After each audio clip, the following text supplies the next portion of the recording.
우리 창세기 말씀 또 보겠습니다. 창세기 7장 1절부터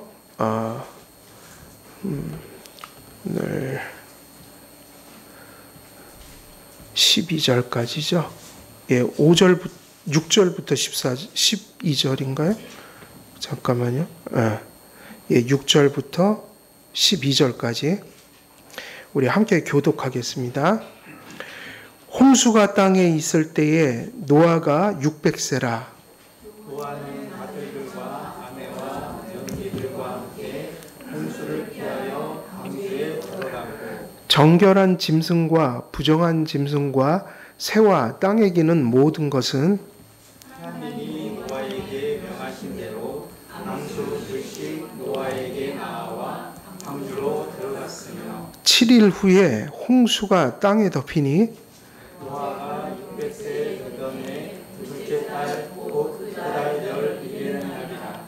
그날에 큰 기쁨의 샘들이 터지며 하늘의 창문들이 열려 40주야를 비가 땅에 쏟아졌더라. 아멘. 예, 오늘 우리 지난 시간에 이어서 또 말씀 계속 이어갑니다. 우리가 지난 시간에 2절에서 4절 지금 말씀 전하고 있는데요. 지난 시간에 우리가 전했던 내용들의 주제는 뭐였죠? 첫 대지인데 그것은 하나님께서 동물을 방주에 들이신 그 자비로운 행위를 우리가 생각하는 거였어요. 동물들을 왜 방주에 들이셨을까? 그리고 그 첫 번째 이유는 무엇이었죠? 첫 번째 이유는 그 동물들을 방주에 들이셔서 그들의 생명을 보존시키신 것이 찬양받기 합당하신 일이다. 왜냐? 그것은 하나님이 창조하신 인간이 사는 그 무대를, 그리고 인간이 살아가는, 큰 의미로 보면 그 인간이 살아가는 집과 같은 환경들이잖아요. 그것을 하나님께서 보존해 주신 것은 찬송받으실 만한 일이다. 그런 의미에서 동물들도 중요하다. 그런데 그 말씀을 전할 때 중요한 것은 그 동물들의 생명이 중요하다는 것이 어떤 의미에서 중요하냐 그럴 때 그걸 잘 해석하려면 그 하나님과 인간 관계를 중심에 두고 해석해야 된다. 동물 자체가 그 본질이 되거나 중심으로 들어오면 오늘날 인권과 동물권을 이렇게 착각하는, 혼돈하는, 동물과 인간을 동등하게 보는 이런 오류에 빠진다는 거예요.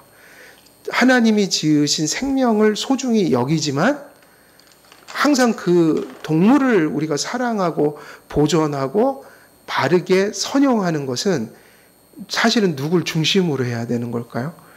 인간이 중심에 서야 되고, 그 인간을 얘기할 때는 언제나 전제가 있죠. 하나님과 바른 관계를 맺은 인간이겠죠. 그렇게 보면 그런 환경적인 문제, 동물과의 관계, 이런 것이 우리가 조금 더 성경적인 시각에서 이렇게 해석할 수 있게 된다. 그렇지만 오늘날은 이 부분이 좀 중요하다고 그랬어요. 왜 그랬죠?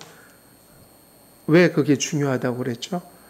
지금 자유주의 같은 사상, 그리고 그래서 인간론, 성경에 있는 세계관이 파괴되니까 짐승과 인간을 동일하게 보고 진화론 같은 거, 그리고 또 자유주의, 그리고 실제로 오래전부터 있었던 범신론적인 그런 또 이 환생설 같은 거, 윤회설, 이런 것들이 동물을 신격화했거든요. 그래서 요즘에 12라는 영화 나왔다고 그랬죠, 제가. 그게 12지를 주제로 한 거예요. 12동물들. 우리가 띠를 그렇게 숭상하잖아요. 한국에서도. 동양에는 그 12지 사상이 있거든요. 근데 사실은 이제 토테미즘 같은 건 짐승을 숭배했다고요. 그러니까 과거나 현재나 그게 어떤 측면이든 동물이 하나님이 성경에서 규정한 모습으로 이해되지 못하는 일들이 이제 일어나고 있는 거예요. 근데 그건 지금도 변함은 없어요. 근데 오늘날의 헷갈림은 약간은 인권과 동물권에 대한 이해예요. 이런 걸 조금 잘못 이해하면 너무 과유불급한 거죠. 동물들에 대한 사랑이. 예, 그런 것은 좀 중요하다. 그리고 이제 두 번째예요. 이제 두 번째, 왜 하나님께서 동물들을 방주에 들이신 것이 그 의미 있는 일일까? 그러면 두 번째, 그것은 어쩌면 첫 번째 것도 중요하지만 두 번째 것이 구속사적인 의미에서는 더 중요해요. 이게 주예요. 이게 본질이고. 뭐냐? 노아의 방주에 동물들이 수월하게 들여진 사건은 노아를 향한 하나님의 사랑과 격려를 합축합니다. 동물들을 들이신 것은 사실은 누구를 격려하고 사랑하신 걸까요? 그러면 인간이에요. 달리 표현하면 짐승을 하나님이 창조하신 것은 누구를 위해서 지으신 거예요? 네, 사람을 위해서 지은 거지 사람이 동물을 위해서 지음받은 건 아니에요. 오히려 인간에게 권위를 부여해서 동물들을 돌보는 입장에 놓으셨죠. 돌본다. 그죠? 돌본다. 그래서 이 방주 사건에 짐승들이 등장하는 것은 하나님께서 노아에게 그를 향한 사랑과 격려를 베풀어 주신 거예요. 오늘날도 환경이 파괴되면 가장 힘든 건 인간이에요. 짐승의 고통과 인간의 고통은 또 달라요. 인간은 뭘 가졌어요? 하나님의 형상을 가졌다고 그랬죠. 그리고 영혼을 가져서 짐승이 심지어는 생물 중에는 통점이 없는 짐승도 있거든요. 제가 알기로는 낙지 같은 건 통점이 없다고 알고 있어요. 통점. 통점이 없다는 얘기는 무슨 얘기예요?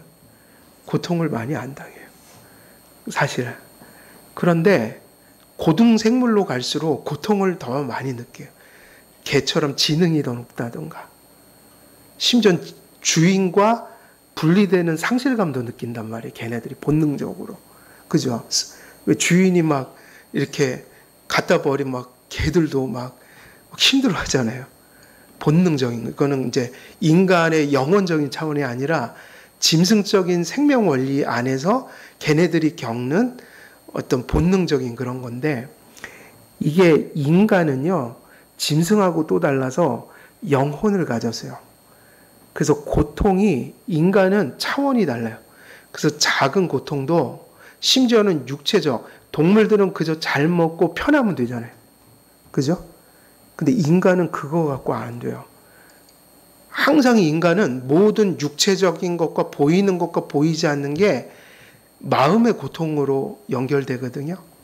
심지어는 외적인 게 다 구비됐는데 마음이 병들어서 그 모든 대단한 것을 다 가지고 있으면서도 그 목숨을 버리는 사람도 있단 말이에요.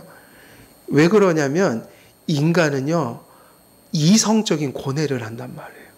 영혼이 있어서. 그래서 짐승의 고통하고 인간의 고통이 좀 차원이 다르다고 봐야 돼요. 파스칼의 팡세가 그런 얘기를 했어요. 야, 우주는 거대하다.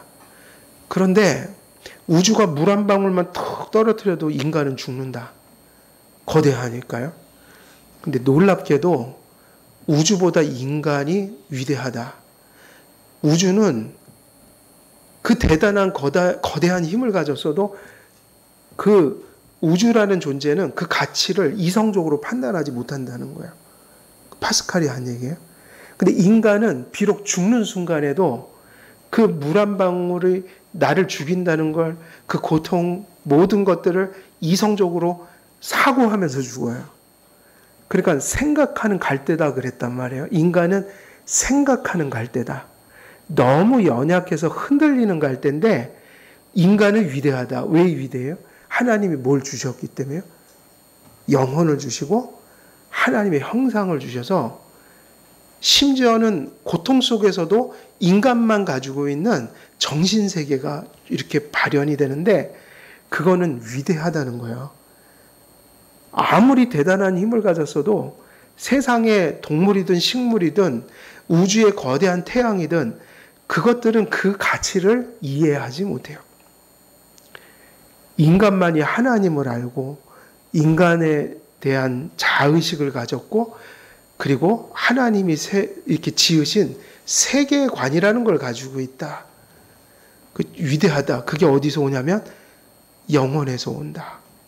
그 인간의 고통은 사실은 어찌 보면 더 큰 고통이에요. 그런 걸 이해하기 때문에. 그래서 환경이라는 것이 다 파괴되면 다 고통을 하지만 인간이 제일 고통스럽단 말이에요. 지금도. 그래서 하나님께서 지금도 환경은 많이 망가졌어요. 그게 이제 하나님께서 어떤 때가 돼서 그렇게 자연적으로 오는 걸 수도 있지만 지금은 인재가 더 많잖아요. 오염 이런 거.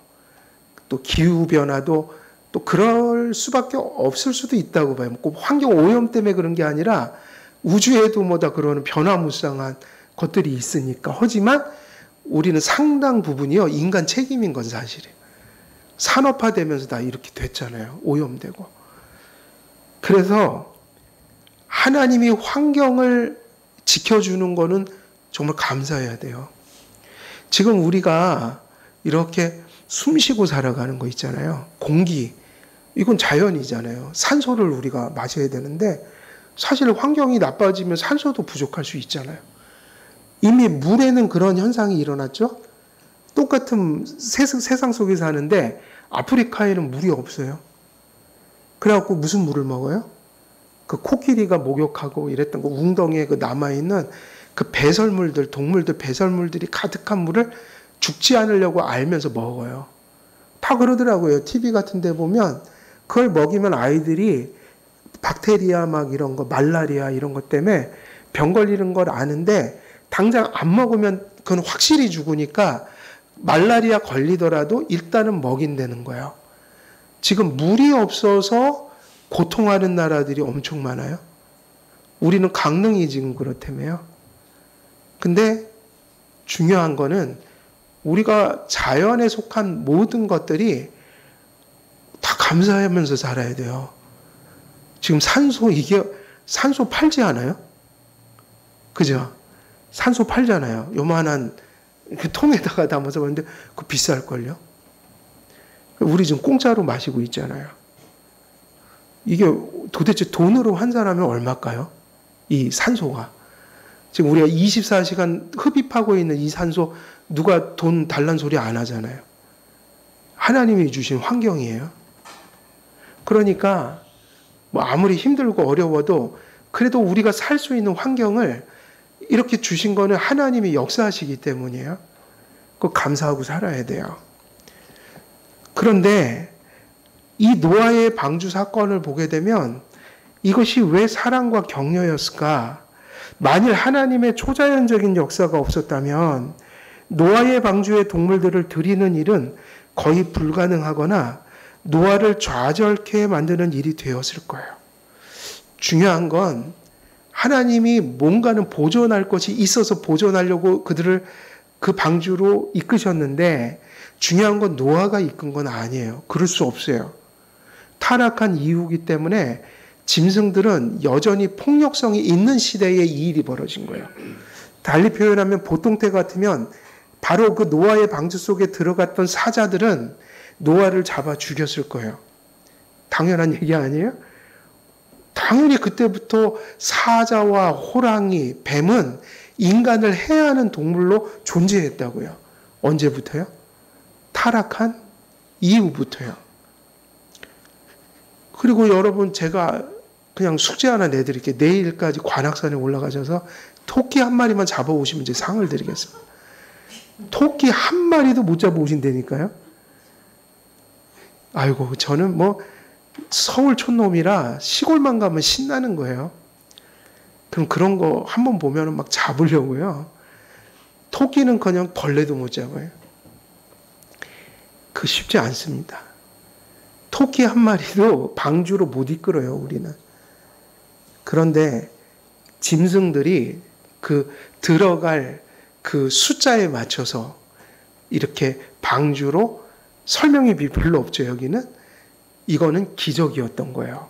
그러니까 노아의 방주는 노아가 할 수 있는 하나님이 주신 자연적인 능력과 힘들을 가지고 할 수 있는 거는 노아에게 시켰고 100년 동안. 근데 또 노아가 아무리 노력해도 할 수 없는 일들이 있었겠죠? 그건 누가 해주셨어요? 하나님이 해주셨어요. 그러니까 기적과 본인의 노력, 근데 노력은 은혜를 통해 일어났다. 모든 게 하나님 은혜긴 하지만 은혜 속에서 내가 할 수 있는 게 있고 은혜를 받아도 하나님이 허락하지를 않아서 내가 할 수 없는 게 있다. 우리가 살아가는 중요한 지혜예요. 여러분, 우리가 할 수 있는 일을 최선을 다하고 살아가는 게 맞아요. 더군다나 지금은. 어떤 걸 열심히 하라고요? 그죠? 거기까지 하고 할 수 없는 일은 누구한테 맡길 줄 알아야 돼요. 근데 우리는 가끔 그렇게 안 하니까 고생을 해요. 어떻게 살죠? 자기가 모든 걸 할 수 있다고 생각을 해요. 자기 한계를 모르는 거예요. 욥기도 그렇고 전도서는 상당히 닮은 책이래요. 요즘에 이제 계속 전도서 책도 더 사서 계속 보고 있거든요. 전에 봤던 거 그리고 책을 더 사서 보고 있는데 또 전에 보지 못했던 게 또 보여요. 참 그게 반복이 중요해요. 보니까 또 보여요. 근데 중요한 건 욥기나 전도서나 이런 의미들은 너무 중요해요. 인생이 정말 하나님 앞에 믿음 생활 잘하려면 뭐를 잘 볼 줄 알아야 돼요. 자기의 한계예요. 하나님은 그것을 인정하는 자들 속에 역사하시는 거예요. 뭐냐? 심령이 가난하다는 거. 자기가 죄인인 줄 알고 살아가는 거. 그런 자는 복이 있나니 천국이 저희 것이며. 자기 한계를 알아야 한다. 그리고 한계를 알기 때문에 누구를 의지하게 되는 거예요? 하나님이요. 그럼 은혜를 주시겠죠? 근데 은혜 속에서도 또 이런 게 있어요. 하나님은 은혜를 절대로 지상에서 완전하게 주시지 않아요. 이해되세요? 그러니까는 우리가 저기 가서 이제 끝낼 게 있는 거고, 끝내는 건 어디서 끝내야 돼요? 여러분의 구원을 끝내는 거예요. 완성되는 거. 그건 여기서 할 게 아니라요. 저기서 해야 돼요. 그래서 우리에게 뭐가 복되다고 그랬어요? 이거 중요합니다. 우리에게 무엇이 복되다고 그랬죠? 성도의 무엇을 하나님이 귀히 여기신다고 그랬어요? 죽음이요. 성도는 절대로 죽음을 부정적으로 얘기하면 안 돼요. 그것도 한계죠. 우리가 그걸 그렇게 알지만 역시 죽음은 우리에게는 버거운 거지만 그거는 우리 정서인 거고. 그러나 믿음은 뭐를 붙들어야 돼요? 죽음을 그렇게 무서워하면 안 돼요. 물론 있죠. 있는데 극복해야 돼요. 무슨 신앙으로? 부활의 신앙으로. 근데 부활이 왜 이렇게 감사한 건가? 끝내는 거니까요. 끝내는 거다. 근데 끝내기 전까지는 뭐를 알고 살아야 돼요? 한계. 은혜를 주셔서 살지만 저기 저 세상에서 받는 것처럼 이 땅에서 완벽한 사람이 있냐는 거예요. 저는 은혜 받은 사람 중에 없죠? 그래서 죽을 때까지 의지하면서 살아야 돼요. 그런데 은혜 받은 자들에게도 중요한 게 있어요. 우리가 은혜 받았어요? 안 받았어요? 받았죠. 그래서 우리는 병이 들잖아요. 그러면 병이 들면 해야 될 일이 있어요. 어딜 가셔야 돼요? 이거 중요한 개념이에요. 병원에 가야 돼요. 치료를 받고 약을 먹고 그런 하나님이 주신 세상의 병을 고치라고 주신 그런 되게 자연스럽고 상식적인 하나님의 수단들은 우리가 이 땅에서 상식적으로 다 사용할 수 있는 것들이에요. 그런데 의사도 약도 내 자신의 신체도 한계가 있어요, 없어요? 의사가 할 수 있는 데까지가 있고 그래서 똑같이 고쳤지만 이상하게도 모든 환자들이 똑같은 상황에서 어떤 사람은 이상하게 살아나고 어떤 사람은 똑같은 상황에서 죽어요. 치료를 해도. 그죠? 제가 아플 때 약 먹어보면 똑같지 않아요. 어쩔 때는 감기가 3일 만에 떨어질 때가 있고요. 어쩔 때는 2주가 돼도 떨어지지 않을 때가 있어요.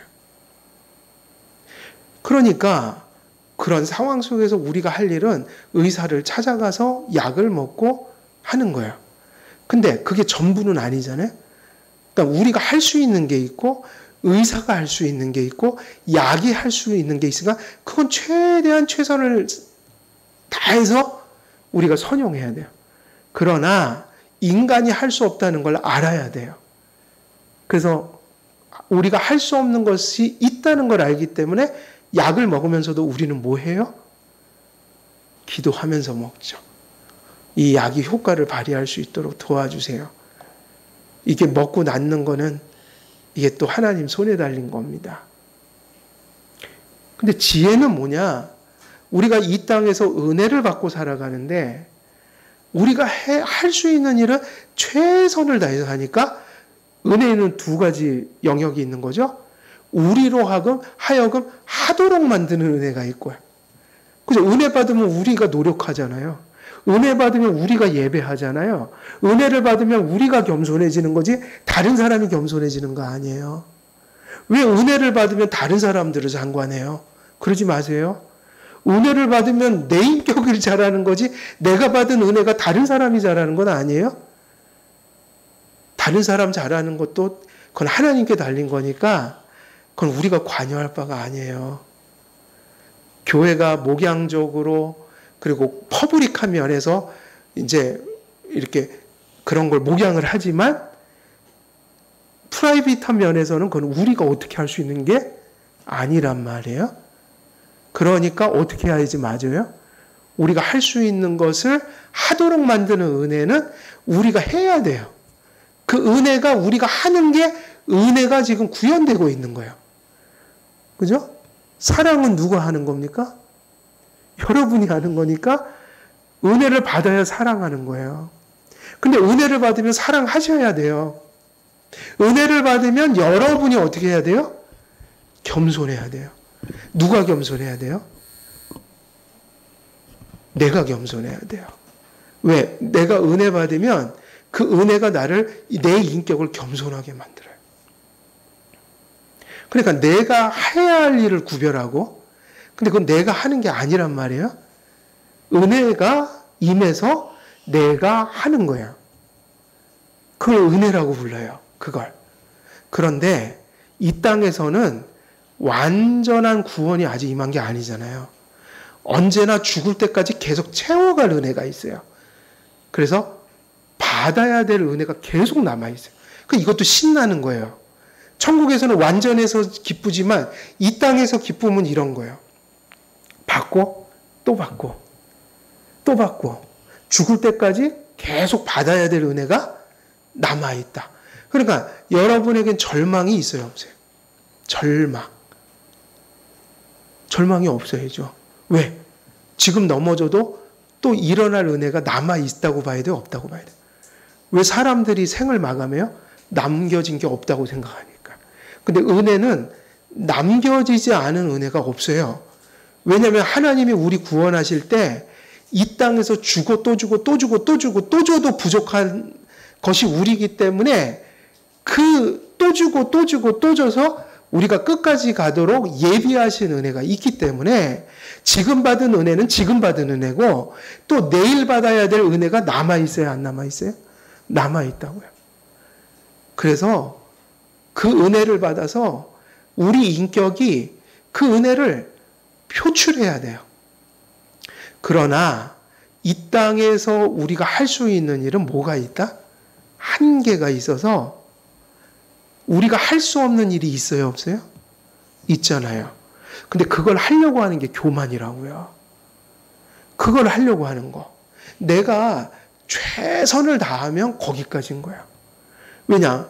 하나님한테 그렇게 기도할 수 있어요. 하나님, 열심히 했고 저는 최선을 다 했지만 근데 이렇게 겸손하게 해요. 또 하나님께 이것까지 최선이에요. 근데 아닐 수도 있잖아요. 또 어떻게 보면.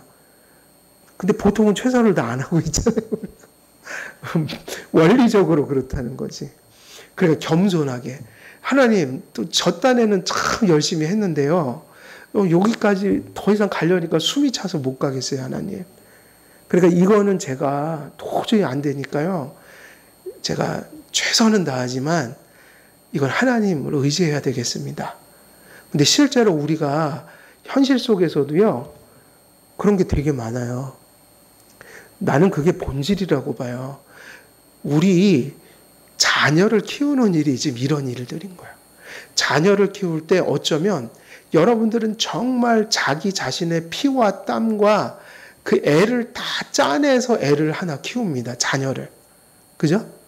그러니까 근데 그 나온 결과와 과정은 우리가 생각한 것 같지 않을 수 있어요, 없어요? 물론 일시적으로. 있어요, 없어요? 그럼 이렇게 생각해야 돼요. 최선을 다해야겠다. 그리고 내일도 더 최선을 해야지. 그렇지만 자기 한계를 아는 거예요. 우리가 아무리 노력해도 내가 할 수 있는 일이 있고 누가 할 수 있는 일이 있다. 그래서 최선을 다하면서도 한쪽을 누구에게 열어놔야 돼요? 하나님께요. 그래서 희망을 버리지 않는 거예요. 내가 여기까지 최선을 다했습니다, 하나님. 근데 결과는 이런데요. 그래서 이거는 제가 다 할 수는 없는 것 같아요. 그래서 희망을 갖고 계속 최선을 다하렵니다. 근데 그걸 인정하는 거예요. 절대로 자식은 내 맘대로 되지 않아서 이제는 어느 영역에서는 내가 아무리 애를 써도 아무리 훈육을 해도 어떤 지혜를 짜내도 결단코 내 힘으로는 안 되는 자녀들에 대한 영역이 생겼습니다. 그러면 이제 그건 누가 해주셔야 될 일이 되는 거예요? 부모님이 아니라 하나님 해주셔야 돼요. 우리는 누구나 자녀를 키워보면 알지 않아요, 그거? 우리가 할 수 있는 게 있고요. 자녀들 마음도 우리가 할 수 없는 게 있어요. 근데 그거를 우리가 완벽하게 다 하겠다 하면 그건 교만이에요. 교만이죠. 어떻게 우리가 그걸 다 해요? 우리가 최선을 다해서 거기까지 간 것도 사실은 누가 도와주신 거예요? 하나님이요. 그래서 두 가지를 다 놓으면 안 돼요. 한 트랙은 노력하고, 근데 은혜를 받아야 되고, 한 트랙은 자기가 할 수 없는 걸 인정할 줄 알아서 그건 하나님의 손에 의탁할 줄 알아야 돼요. 그래서 쉬지 말고 뭐 하라고 그랬죠? 기도하라. 왜냐하면 쉬지 말고 기도하라는 게 그 얘기가 아니잖아요. 24시간 동안 한길교회가 매일매일 월화수목금토 일 기도 집회만 하고 여러분들은 또 교회에서 안 하면 저는 갈급해서 안 되겠어요. 혼자 나와서 또 기도하고. 근데 그게 하루 종일 그러고 아무것도 안 하고 그럼 될까요? 안 될까요? 그게 아니라 쉬지 말고 기도하라는 건 여러분이 할 수 있는 최선을 다하면서요. 그 최선을 다하는 순간에도 누굴 의지하고 사는 거예요? 그게 은혜니까 기도하는 마음으로. 그리고 내가 할 수 없을 땐 무릎을 꿇고 기도하고. 모세가요, 그것 때문에 한번 죽을 뻔했죠. 정탐꾼 때문에. 부정적인 얘기를 10명이 와서 했잖아요.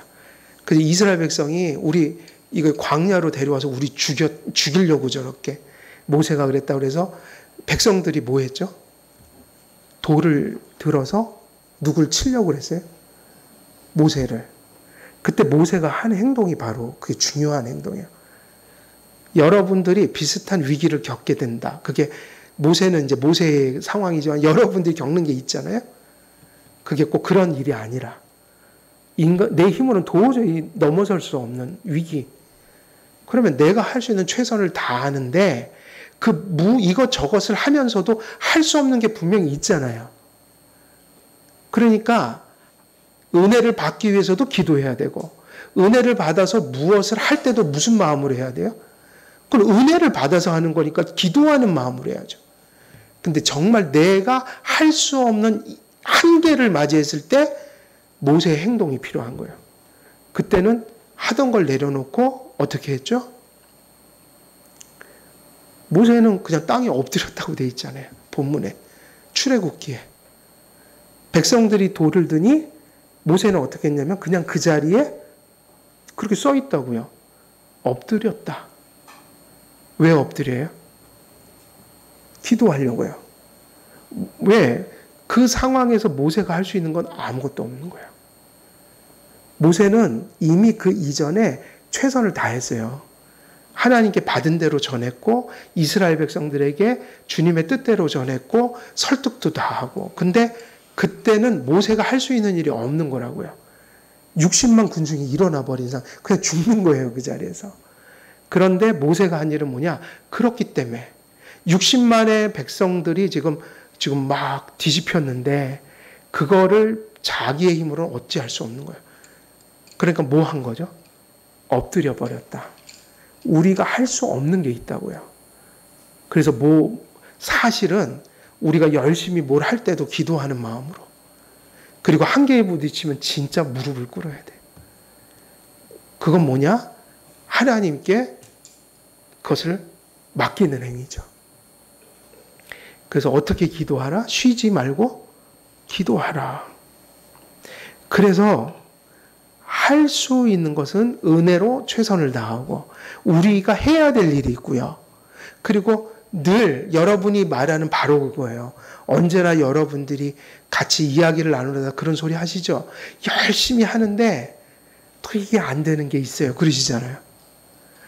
주님의 뜻대로 살려고 했는데 이게 지금도 저는 죄송해요. 하나님께. 이런 거 있잖아요. 그래서 뭐 해야 돼요? 그건 내가 할 수 없는 나의 연약이잖아요. 불완전함이잖아요. 그러니까 은혜를 받아야죠. 근데 내가 할 수 있는 은혜는 자라가는 거고 완전하려면 아직 멀었잖아요. 그 불완전한 시기를 한참 가야 돼요. 그럼 절망하려고 하냐? 그러면 안 된다. 내가 할 수 없는 걸 인정할 때 절망하지 말고 주님께 의탁하라. 기도하라. 그래서 우리는 두 가지로 살아가죠. 할 수 있는 은혜를 받고 할 수 없는 것 때문에 은혜를 받아야 돼요. 내가 할 일은 하고 내가 할 수 없는 일은 누가 해주셔야 됩니까? 하나님이요. 모든 영역 속에 그게 같이 가요. 투트랙이에요. 근데 노아도 동일한 위기를 맞은 거예요. 하나님이 이미 이전에 짐승들을 그것도 그냥 몰이를 해갖고 막 넣어라 그러면 되는데 또 조건을 붙였죠. 딱 주님이 명령한 예배의 규정적 원리 때문에 그냥 토끼도 그냥 대충 몰아갖고 그냥 한 100마리 들어오면 그냥 이건 쉽잖아요. 그거 어렵지만 그래도 그건 쉬운 거야. 근데 이상하게도 하나님은 까다로우셔요. 무슨 짐승은 2쌍을, 무슨 짐승은 7쌍을, 또 새들은 7쌍을. 이렇게 얘기하시면 노아는 미치는 거예요. 지금 그때 동물들이 말을 듣는 상태라고 그랬어요? 아니면 공격성, 인간을 보면 경계하고 이 인간과 동물의 부조화가 생겼단 말이에요. 이런 상황에서 하나님이 명령하신 것이 이루어지겠냐고요?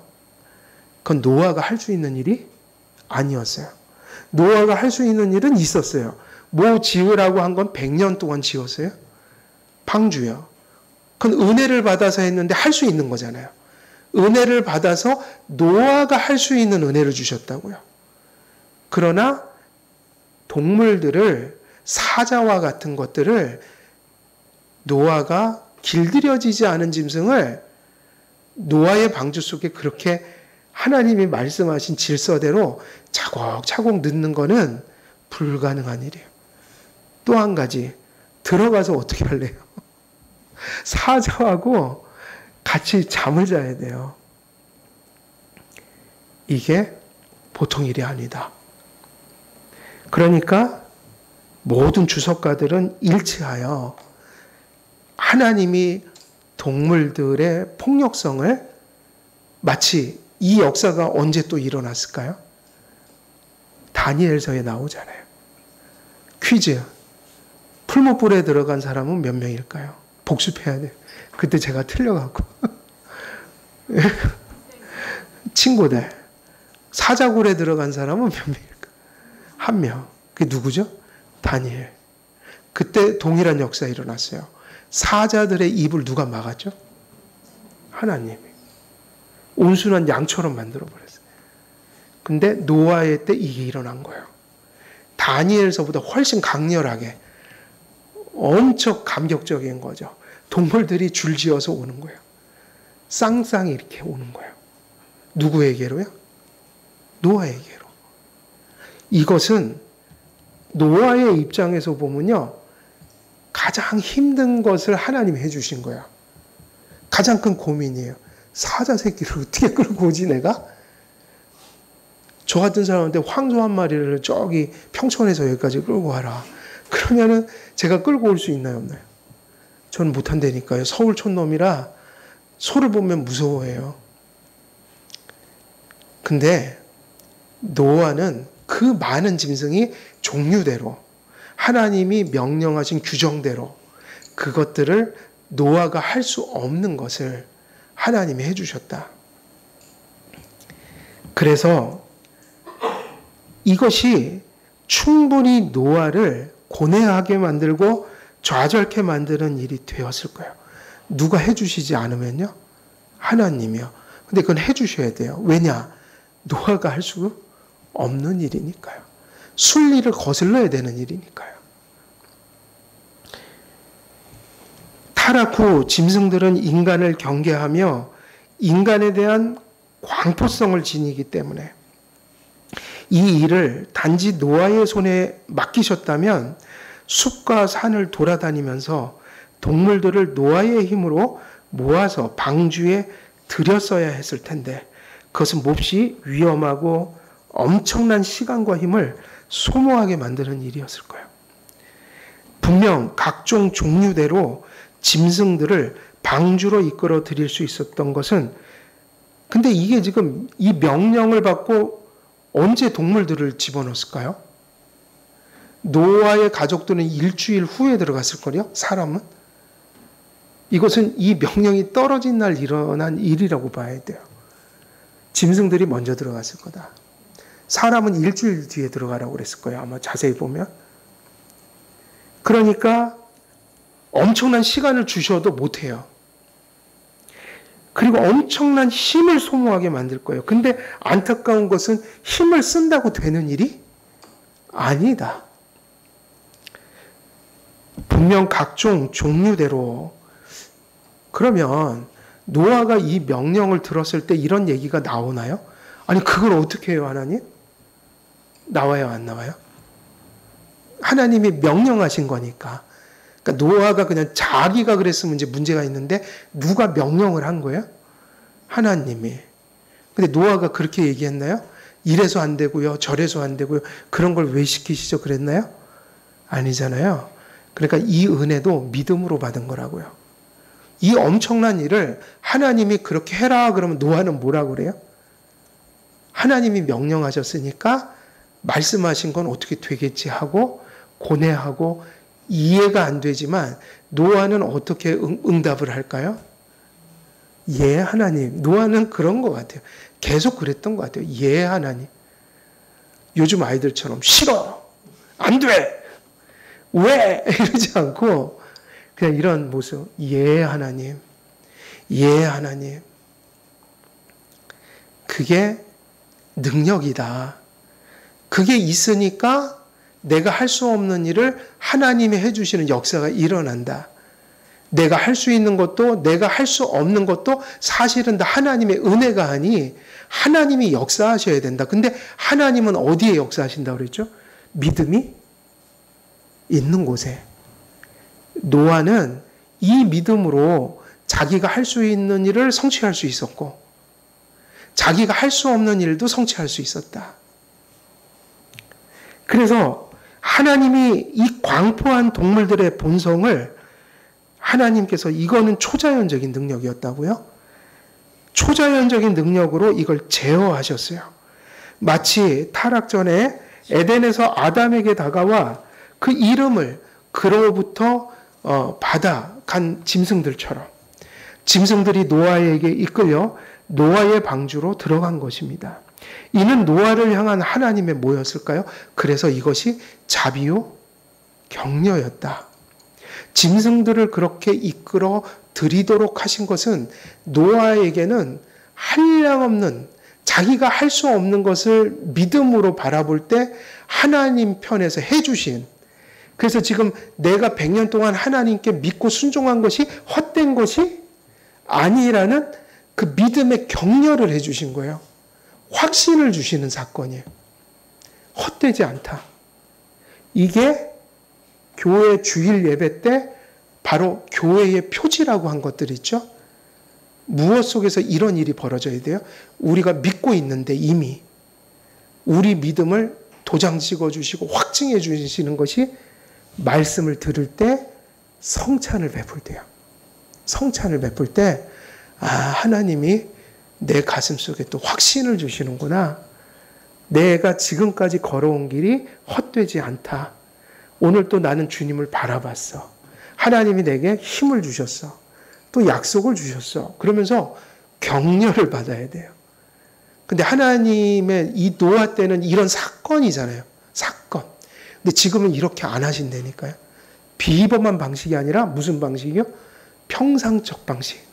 이렇게 교회를 이루고 하나님이 명령하신 대로 말씀 전하고 성례를 집행하고, 다시 말하면 권징이라는 훈육을 이렇게 질서 있게 행해 나갈 때 그 말씀의 사역을 통해 성도들이 어떻게 되는 거예요?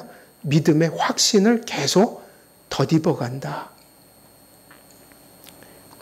그래서 노아의 연약함과 한계를 아시는 하나님께서 노아가 처할 위험으로부터 그를 보호하시고, 하나님께서 특별히 돕지 아니하실 때에 겪어야 할 노아의 어려움과 좌절을 막아주셨죠.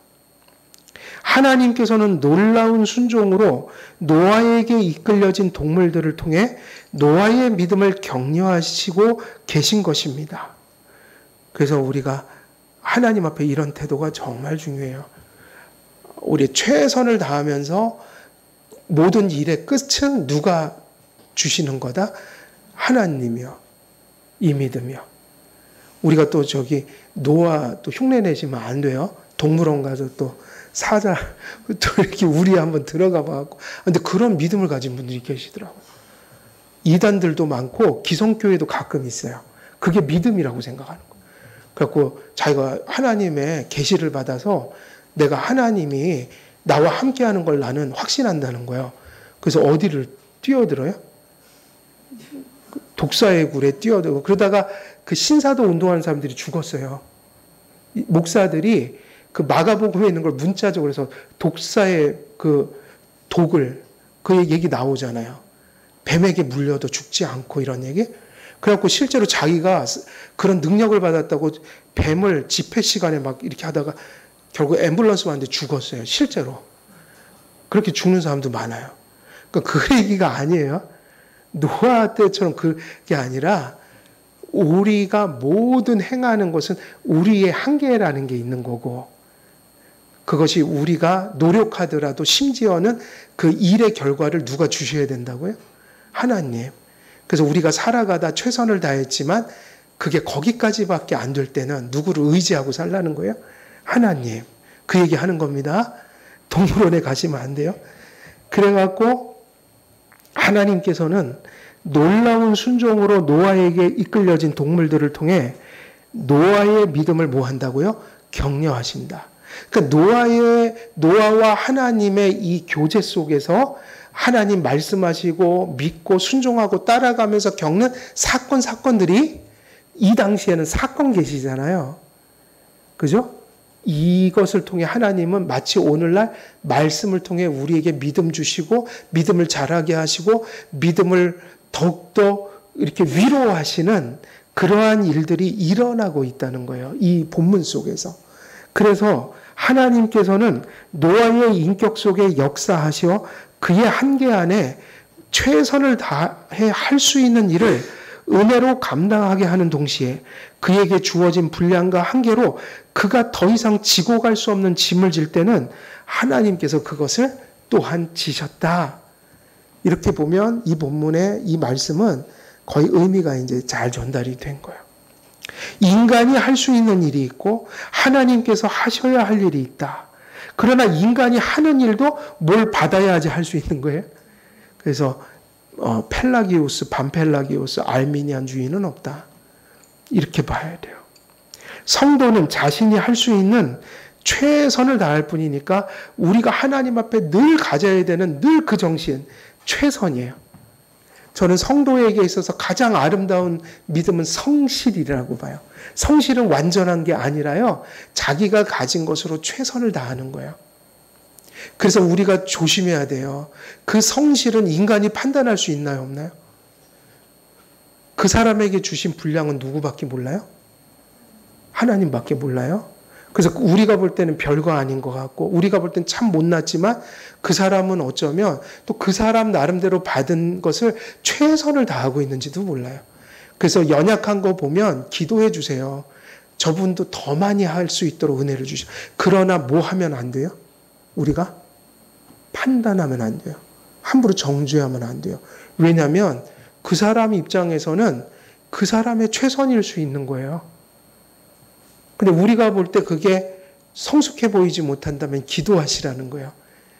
나보다 더 훌륭한 우리 형제가 되게 해주소서. 근데 판단하면 안 돼요. 그 사람의 받은 분량을 우리가 어떻게 감히 판단해요. 그 사람은 그게 진정성일 수 있어요. 그만큼이. 엄청난 그 사람은 고뇌와 노력 속에서 지금 한 발을 뛰어온 건지도 몰라요. 여러분도 사실은 달리기 하면 다 똑같아요. 육신 하나님께 지원받은 건 똑같잖아요. 우리 저기 윤항대 성도님 몇 초에 달리십니까? 100m.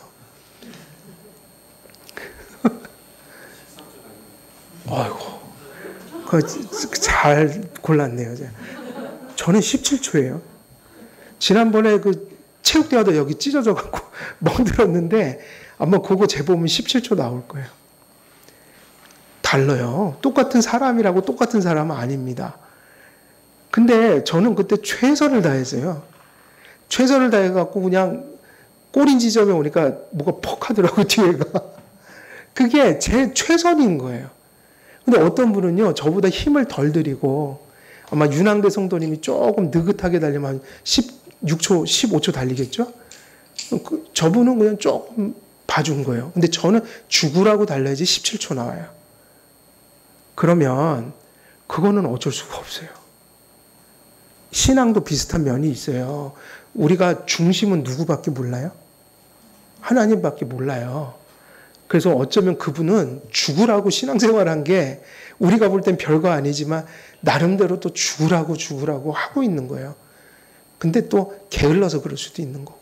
그건 누구밖에 몰라요? 하나님밖에 모르니까 절대로 판단하지 마세요. 근데 중요한 것은 하나님이 그걸 안다는 거예요. 적어도 누구에게 적용할 수 있는 거예요? 우리 자신에게. 그 뭐냐? 진정성, 최선, 성실, 하나님이 주신 그 역량 안에서는 최선을 다하려고 애쓰는 거. 그거 거기까지다 우리가 할 수 있는 거. 그리고 그것이 자라가는 것이다. 믿음으로 순종으로 최선을 다하면 하나님께서는 그에 앞서 더하여 일하심으로 우리가 불완전한 가운데서도 당신의 뜻을 성취해 가십니다. 성도와 교회는 우리가 해야 할 일과 하나님께서 하실 일을 겸손히 지혜롭게 분별하는 것이 중요해요. 개인도 그것이 중요하고 또 교회도 뭐가 중요해요? 교회도 그것이 중요하다. 그래서 가끔은 교회를 완전한 곳으로 보는 참 위험한 생각을 가진 분들이 많아요. 교회는 완전한 곳이 아니라 하나님의 은혜 주셔서 겨우겨우 걸어가는 그런 존재들이다. 그러니까 교회도 최선을 다해야 되는데 최선을 다하면 그만큼 나오는 거예요. 제가 개척을 해서 사역을 해보니까 교회라는 곳이 그래요. 죽으라고 최선을 다하면 그만큼 나와요. 완전한 게 나오는 게 아니라 얼마만큼 나온다고요? 그만큼. 그게 정상이라고요. 그래서 누가 보호해 주셔야지 가는 곳이 교회예요? 그렇게 연약하고 불완전해서 하나님의 은혜가 있어야지 교회가 지속된다. 그래서 저는 10년 동안 기도할 때마다 그 생각이 들거든요. 또 지켜주셔서 또 우리가 한 해를 넘겼습니다. 하나님 또 한 해를 또 지켜주셨군요. 그래서 연약한 우리 교회가 또 한 해를 또 이렇게 걸어왔습니다. 저 지금도 그런 생각이 들어요. 아마 올해도 똑같아요. 저는 절대로 한길교회 완전해졌다고 생각 안 해요. 이 연약한 교회를 하나님 은혜 속에서 또 25년을 마치게 됐군요. 또 새해를 이렇게 맞이하게 됐군요. 우리는 정말 연약한데 교회는 연약한 곳이에요. 누가 지켜주셔서 여기까지 온 거예요? 하나님이요. 우리의 인격과 그 애씀도 하나님의 은혜로 나타난 것이요. 우리를 넘어서 성취하시는 일도 하나님께서 하시는 일이니 언제나 하나님을 믿고 최선을 다하는 것이 하나님 앞에 진정한 최선입니다. 그러니까 성도가 할 수 있는 고백은 이거밖에 없어요. 은혜 주셔서 감사합니다. 받았으니까 열심히 살게요. 근데 최선을 다했습니다. 근데 여기까지니까 너무 부족한데 하나님 용서하시고 그러나 기뻐 받아주소서 예수의 피로 덮어. 이 교리가 정말 이게 중요한 거예요. 우리를 넘어서 성취하시는 일도 하나님께서 하시는 일이니 하나님을 믿는 게 중요한 거고 믿으면서 게으르고 나태한 게 아니라 어떻게 해야 돼요? 최선을 다하는 것이다. 진정성 있게 살라. 그리고 진실하게 살라. 이게 최선입니다. 늘 하나님을 어떻게 하면서 살라? 의지하면서 살라. 그러면 때때로 우리의 인격 속에서 그 일을 추구하게 하시고 우리가 한계에 부딪힐 때 하나님께서 앞서 우리를 넘어 당신의 뜻을 성취해 주십니다. 모든 것이 사실은 하나님께 달린 거예요. 그래서 시편 131편 1절에서 3절은 이 말씀은 저는 정말 사랑하는 구절이에요. 뭐라고 그랬냐면 131편 3절. 오늘은 시간이 다 됐네요. 거의 보겠습니다. 거의 마쳤는데 같이 읽어볼게요. 131편 1절에서 3절입니다. 예, 읽겠습니다. 시작.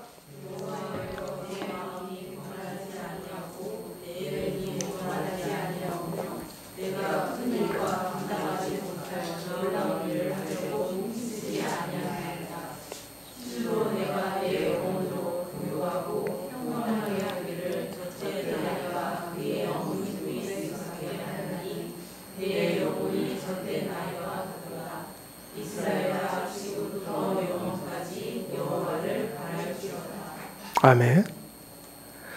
이 말씀을 보면 그 생각이 나요. 뭐 부모님들이 자식이 60, 70이 돼도 아기로 보인다고 그러잖아요.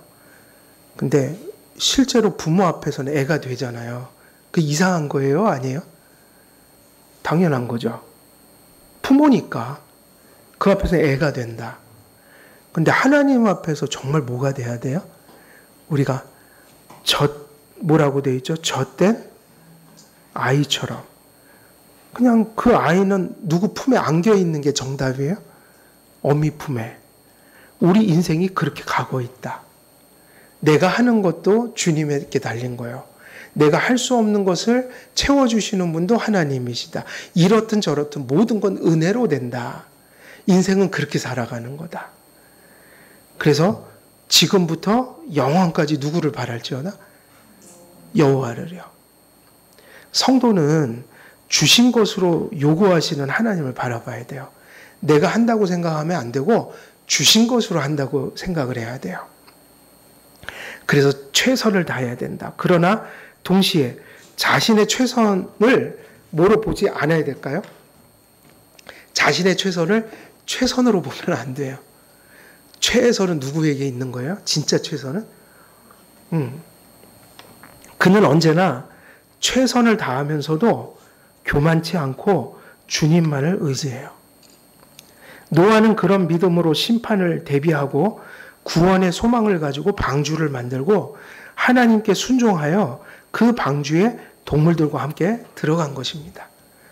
동물들의 생명을 살리시려고 보존하시려고 그것을 들여보내셨지만 더 중요한 건 노아의 믿음을 이 사건을 통해서 격려하시며 위로하시는 일이고, 이 동물들이 들어간 이 방식을 보게 되면 이 노아의 방주 사건이 결국 은혜를 받아 인간이 순종함으로 이루어지는 하나님의 역사이면서도 절대로 인간이 할 수 없는 일들을 하나님이 행하심으로 성취된 하나님의 구속 역사였다. 이것을 놓쳐서는 안 되고요. 우리의 구속 역사가 그렇게 흘러가고 구원론이 그렇게 흘러가고, 그리고 구원받은 삶을 살아갈 때 우리가 현실 속에서 겪는 모든 일들을 이러한 원리 속에서 바라볼 필요가 있는 것이다. 이것이 우리가 믿음으로 현실을 살아가는 하나의 관이고 방식이 되어야 한다. 오늘 여기까지 말씀을 드리면 이제 두 번째 대지는 이제 끝내는 겁니다. 그래서 오늘 여기까지 마치고 또 다음 주에는 또 이어서 말씀드리도록 하겠습니다. 기도하고 개인 기도 또 하겠습니다. 하나님, 오늘도 본문 말씀을 통하여 우리의 심령 속에 위로를 허락하여 주시니 감사를 드립니다. 어렵고 힘겹고 또 내 자신은 너무나도 연약하지만 아버지 하나님께서는 부르신 자를 버리지 아니하시며 또 연약한 당신의 자녀들을 끊임없는 사랑과 인내로 말씀으로 찾아와 위로하시는 하나님 것을 또한 본문에서 보게 됩니다. 짐승들을 하나님의 초자연적인 역사로 이끌어 도무지 노아가 감당할 수 없는 하나님의 명령을 성취하게 하신 그 하나님의 큰 은혜를 우리가 살아가는 예배 속에서 또 생활 속에서 우리의 심령과 현실의 모든 삶 속에서 경험하며 또 하나님의 그 큰 사랑을 확신하며 감사할 수 있도록 주님께서 큰 은혜로 우리와 함께해 주옵소서. 감사드리오며 우리 주 예수 그리스도의 이름으로 기도드리옵나이다. 아멘. 기도하겠습니다.